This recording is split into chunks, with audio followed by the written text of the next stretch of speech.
At this time, we'll call to order the Board of County Commissioners meeting for the purpose of agenda review for next week's business session. Will the clerk please call the roll? Commissioner Schaefer. Here. Commissioner Allen. Here. Commissioner Clickham. Here. Commissioner Osterhaus. Here. Commissioner Ashcraft. Here. Commissioner Brown. Here. Chairman Eilert. Here. We do have a quorum present. Would the clerk please read the proposed consent agenda? Item number 1, consider approving the January 4, 2018 business session minutes. And item number 2, consider reappointing Kyle Russell as the 1st District Representative to the Johnson County Development and Supports Governing Board through August 31, 2020. Any questions about the proposed consent agenda?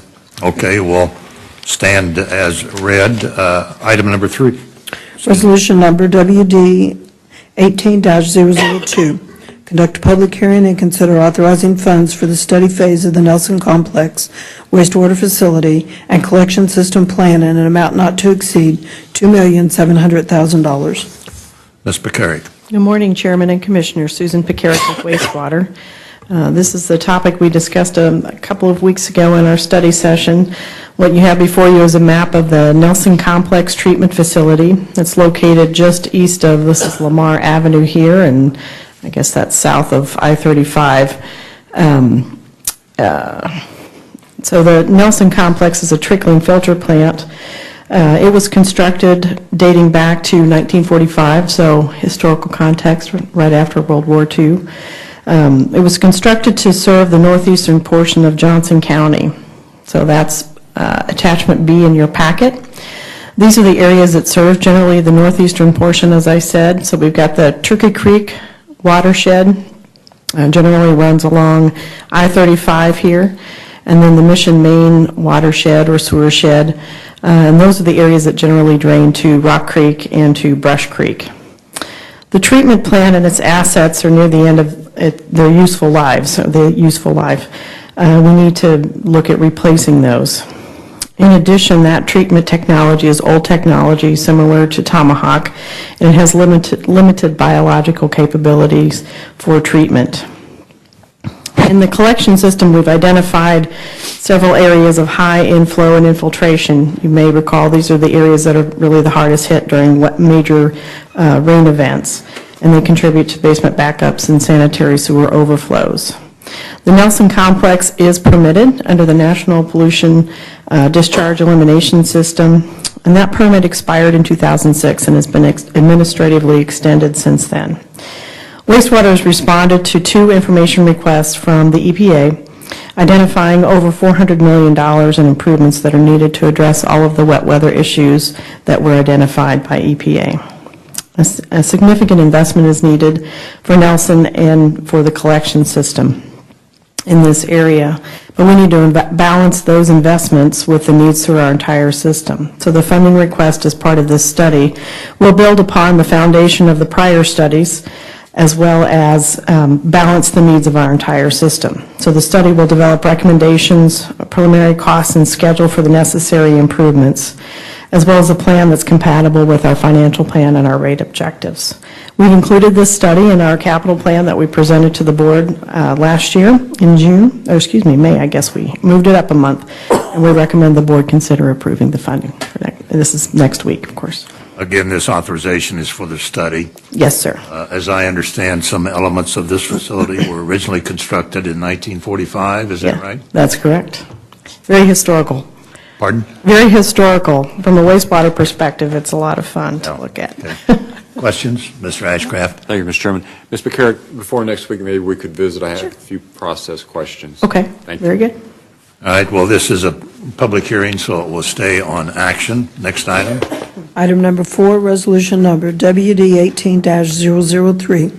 Conduct a public hearing and consider authorizing funds for the electrical utility distribution line relocation by Kansas City Power and Light at the Tomahawk Creek Wastewater Treatment Facility in an amount not to exceed $145,000, authorizing the board chairman to enter into an agreement with the Kansas City Power and Light for the electrical distribution line relocation and granting the necessary easements for the distribution line relocation. Ms. Pekarik. Good morning, Chairman and Commissioners. Susan Pekarik with Wastewater again. The Tomahawk project design team has been working diligently over the last several months, designing the treatment plant expansion project. As part of that, they've been working with utilities, and through this process, we've identified 2 areas where KCP&L electrical distribution lines need to be relocated to get out of the way of early construction work. On your map here, you see the outline of the Tomahawk property boundary. One location is over on the northwest corner of the property. The other location is on the eastern portion of the property. KCP&L has expressed to us that they do have more crews available in the winter months than they do necessarily in the spring. And so we would like to go ahead and expedite this work in anticipation of the construction project starting later in the spring, early in the summer. So if we can get this done, we'll hopefully reduce the risk of delaying the start of the facility project. We also need 2 easements as part of relocating those distribution lines. So besides this map included in your packet, this is the northwestern relocation. You can see the existing line that's here in green. We'll be relocating that so that the contractor can construct a junction box, because one of the first things they'll have to do is demolish the existing junction structure and reroute the pipe so that we can send all the flow to KCMO. The other area on the eastern side, the existing line you see here in green, and then the blue is the easement, and the blue line is the relocated line. And that needs to get out of the way of the overflow channel. This is part of the mill rise. And so as we're constructing and adding fill in this area, we need to make sure we're providing this channel so that we don't have a rise in case there's a flood event. The amount of the request is $145,000. That includes KCP&L's construction cost estimate, as well as contingency and the project administration fee that's part of our capital projects. This is included in our capital plan that we showed you last year in May. So, Thank you. Questions? Mr. Ashcraft? Thank you, Mr. Chairman. Ms. McCarrick, I'm not sure you used this term, but this is basically a sole source arrangement, is it not? I mean, it's KCP&L and KCP&L, right? Okay. correct, yes. Thank you. Any other questions? Well, again, this is the public hearing, so we may own action. Are there any other items? No, sir. Okay, that concludes our agenda review. As a matter of information, the van is supposed to be boarded and leaving about 11 a.m. For the Northeast Johnson County event, and then we'll be back at 1:30 p.m. for the study session as noted. Thank you all very much. We are adjourned. Thank you, Mr. Chair. Thank you.